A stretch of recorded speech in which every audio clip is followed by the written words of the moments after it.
Good morning दोस्तों, स्वागत है एक बार फिर आपके अपने चैनल शिक्षण बाइंड में। देखते हैं आज बायोलॉजी के बहुत ही इंपॉर्टेंट क्वेश्चन लेके आए। सेलेक्टिव क्वेश्चन है तो किसी न किसी परीक्षा में पूछे गए। पहला सवाल हमारा, कौन से जीव में लिंग गुणसूत्र नहीं होता? तो आप समझ जाएंगे सिंपली, मानव में गुणसूत्र की संख्या 40 या 23 जोड़ी, 40 या 23 जोड़ी। छिपकली में लिंग निर्धारण होता है इन्वायरमेंटल टेम्परेचर से। मनुष्य के शरीर में पानी की मात्रा 65 से 70% होती है। मानव शरीर में कौन सा तत्व प्रचुर मात्रा में अधिकतम होता है? वो है ऑक्सीजन। मनुष्य के शरीर में हड्डियों की संख्या होती है 206। इसमें छोटी हड्डी, इसमें पूछेगा सबसे छोटी हड्डी, सबसे छोटी हड्डी, सबसे छोटी हड्डी और बड़ी हड्डी कौन सी है? सबसे छोटी हड्डी होती है कान की। कान की होती है हड्डी, इसको कहते हैं स्टेपीज, स्टेपीज। और बड़ी हड्डी को कहते हैं फीमर, फीमर। ये होती है जांघ की हड्डी। फीमर कहाँ पाई जाती है? जांघ में। सबसे छोटी है, सबसे बड़ी, ये भी पता होना जरूरी है। हड्डियों में सर्वाधिक मात्रा में पाया जाता है कौन सा लवण? हड्डियों में सर्वाधिक मात्रा में पाया जाता है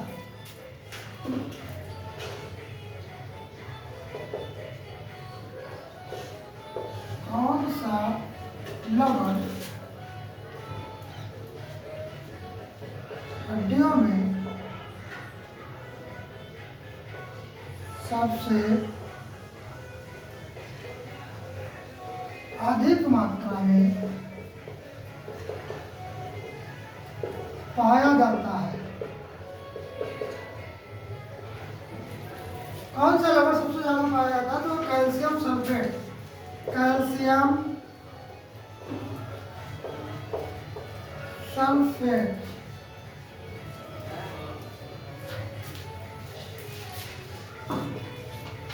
कैल्शियम सल्फेट। अल्फा केराटिन एक प्रोटीन है जो शरीर में पाया जाता है। अल्फा केराटिन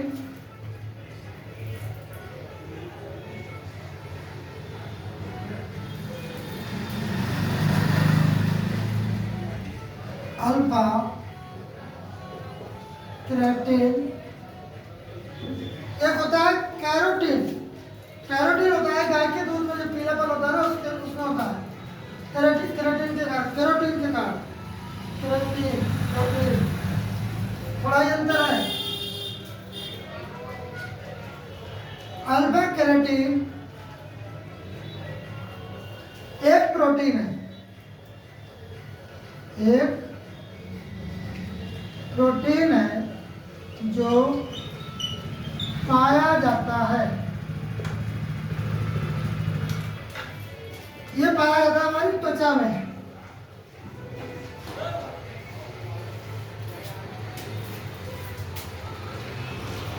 मानव खोपड़ी में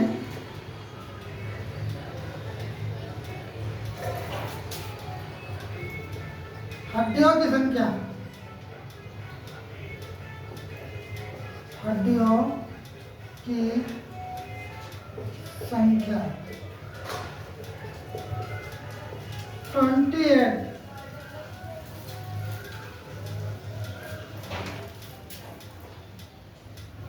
मानव शरीर में सबसे मजबूत मांसपेशी कहाँ पाई जाती है? मानव शरीर में, मानव शरीर में सबसे मजबूत मांसपेशियां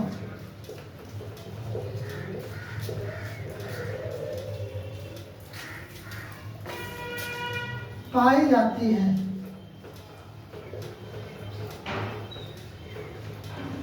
ये है जबड़े की। सबसे मजबूत ये होता है वो हमारा जबड़ा होता है।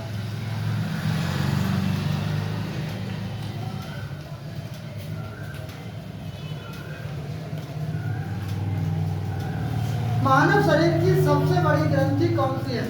मानव शरीर की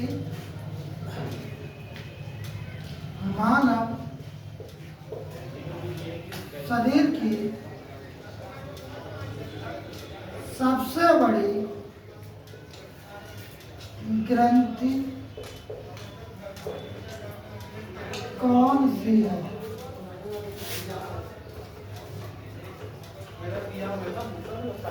यकृत।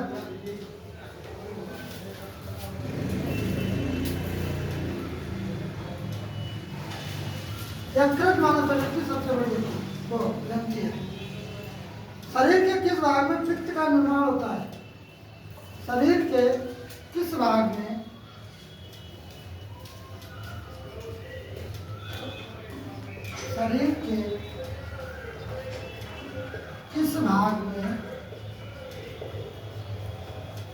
पित्त का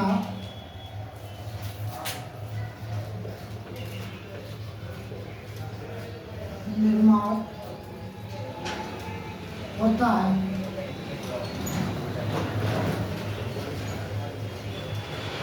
इसका भी आंसर हो जाएगा यकृत।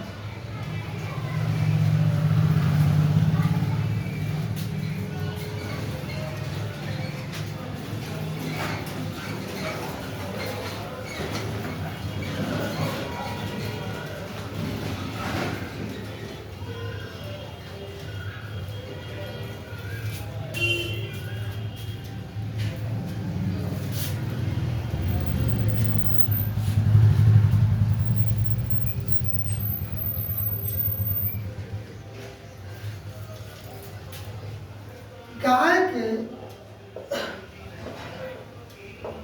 दूध का पीला रंग होता है, किसके कारण होता है? गाय के दूध का पीला रंग कैरोटीन की उपस्थिति के कारण। बता दें कैरोटीन की उपस्थिति या कैरोटीन के कारण। कौन सा आहार मानव शरीर में नए ऊतकों का निर्माण करने में पोषक तत्व प्रदान करता है? देखो यहाँ पर एक बात बता दें आप लोगों को कि मनुष्य का बूढ़ा होना, मनुष्य का मरना, ये सब कोशिकाओं पर निर्भर होता है। कोई भी मनुष्य कभी नहीं मरता, मरते हैं तो कोशिकाएं। और कोशिकाओं का निर्माण में जो सबसे ज्यादा इम्पोर्टेंट रोल निभाता है वो होता है हमारा पनीर। तो कोशिश करके सभी भाइयों से ये अनुरोध है कि हफ्ते में कम से कम एक बार, भले ही 50 ग्राम से पनीर खाया करें। अरे महंगा नहीं है यार, 25-30 रुपये का मिल जाएगा 50 ग्राम। पाउडर से तो सस्ता ही है। चलो इसके लिए बाद में चर्चा करते हैं अगली क्लास में। पहले इस टॉपिक को फिनिश करें। कौन सा आहार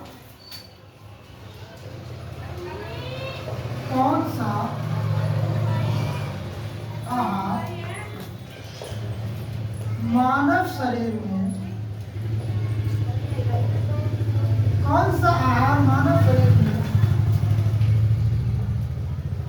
नए ऊतकों का निर्माण करने के लिए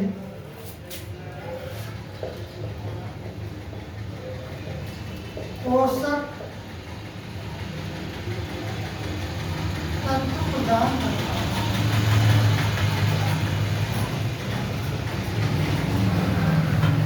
आंसर हो जाएगा पनीर।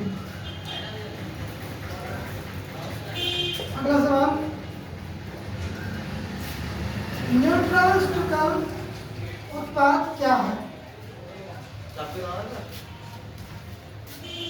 न्यूट्रास्यूटिकल उत्पाद क्या है? इंपॉर्टेंट क्वेश्चन है ये,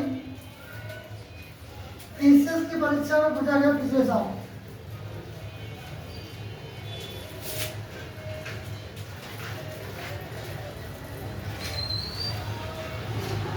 न्यूट्रास्यूटिकल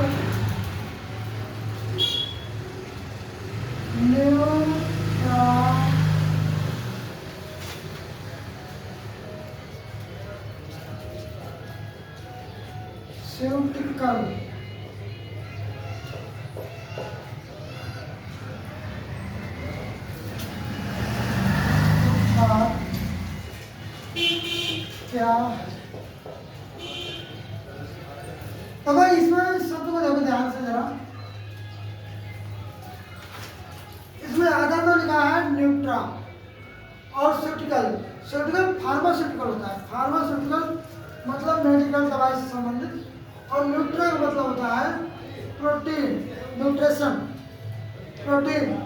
तो प्रोटीन और दवाई मिलकर के बना है, और इसका मतलब हो जाएगा ऐसे उत्पाद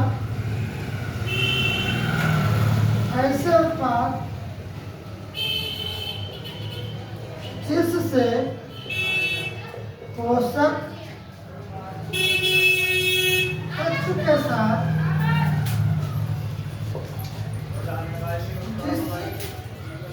ऐसा उत्पाद जिसमें पोषक तत्व के साथ औषधि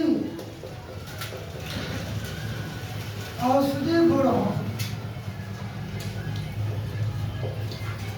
मतलब ऐसा उत्पाद जिसमें पोषक तो हो ही और साथ में दवाई भी हो, तो ऐसे उत्पाद को हम क्या बोलते हैं? न्यूट्रास्यूटिकल उत्पाद।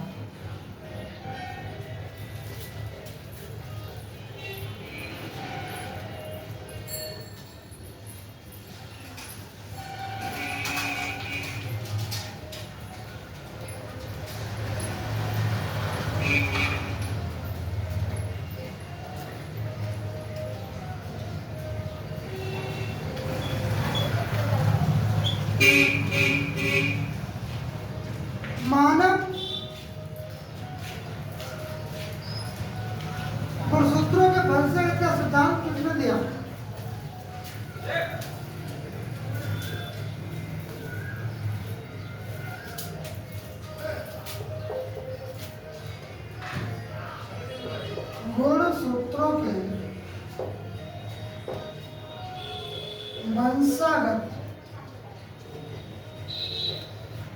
गुणसूत्रों के वंशगत का सिद्धांत किसने दिया? ये थे हमारे सूटन और बावेरी। वाल्टर सूटन, पूरा नाम लिखा वाल्टर सूटन, और दूसरे थे थियोडोर बावेरी।